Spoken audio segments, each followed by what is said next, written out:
Hi, this is section 4.7, Congruence Transformations.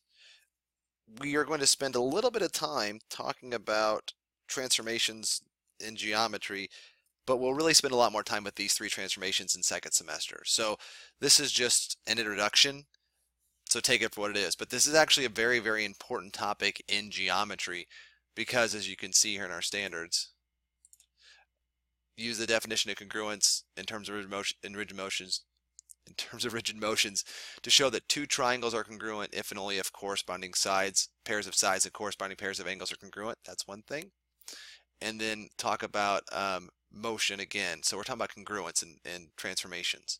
So transformations, congruence if and only if corresponding pairs of sides and corresponding pairs of angles are congruent. So there's a lot of material here for us to digest and use over the course of the year. So we've talked about triangles being congruent. Now we're going to talk about reflections, translations, and rotations, and then verify congruence after a congruence transformation. So first of all, the word transformation, definition-wise, is an operation that maps or moves. Maps is the fancy math word. Moves is the word that you and I would use as regular people. A pre-image onto the image.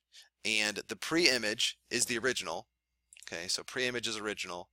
Image is the new. And then trans for prefix just means across. And then formation, the rough definition for that is spatial arrangement. So it means you're moving something across an arrangement, basically. Another term we use is isometry.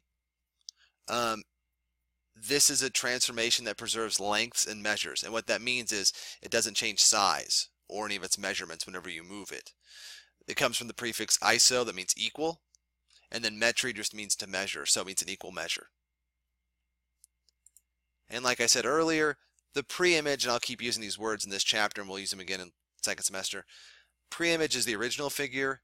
Image is the one after you've transformed it or moved it or done whatever you're going to do to it. So we'll see this again quite a bit in a couple different sections second semester. So the first type of transformation is the reflection. And they give you a general definition of like a flip.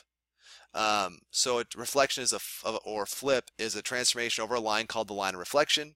Each point of the pre-image and its image are the same distance from the line of reflection, and here's the example drawing.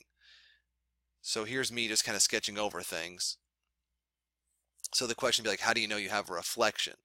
Well, you know you have a reflection if whatever point that you are reflecting, like for instance, this would be the pre-image because it has the original. This would be the image because it has the arrow to the after. So C became H because it's the same distance away from that line. And actually when we do this in chapter 9, it'll be perpendicular distance. B is the same distance away from line as G is, and again perpendicular distance. And A is the same distance away that F is. So that's how you create a reflection. We'll talk more about that as we move along throughout the year. So that's a reflection. The next type, the translation. A translation, or the slide, is just a movement. Notice the reflection was flipped. It's a mirror image, like a reflection on a mirror. The translation doesn't change orientation at all. It stays the exact same way. This, movement, the obtuse angle over here, obtuse angle bottom right. But a translation or a slide is a transformation that moves all points of the original figure the same distance and in the same direction. Okay. So if I go back to kind of looking at this from the sketch, from K to P, I went down and to the right. I don't know, maybe like 4 inches, or like really by my drawing here, like 1.5 inches. Well, LM has to go the same direction at the same distance as well, about like 1.5 inches. And then JM has to go the same distance in the same direction, about 1.5 inches. Okay. All right. So that's how it works. And then the last transformation type is the rotation, or really a turn. And you probably are familiar with the idea of like you're rotating it to turn something. So a rotation or turn is a transformation around a fixed point called the center of rotation through a specific angle in a specific direction. And each point of the original figure and its image are the same distance from the center. So looking at the drawing for this, the first thing you have to have is you have to have a center of rotation. So like some center that we're going to rotate around.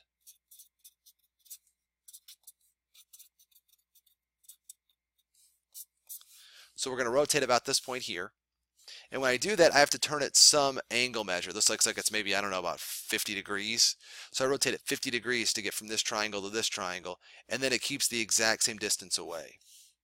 So if I rotate point R,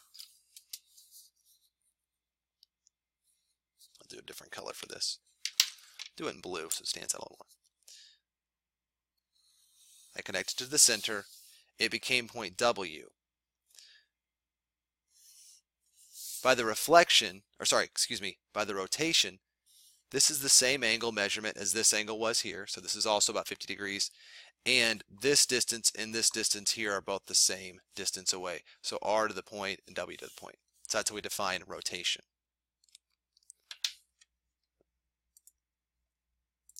Now a big note is this.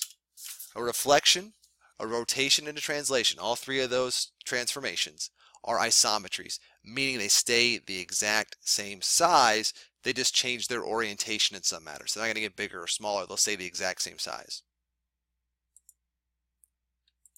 All right, now in the video here, you're going to have a few questions pop up for you, and so I'm just going to give myself some places here to pause it at.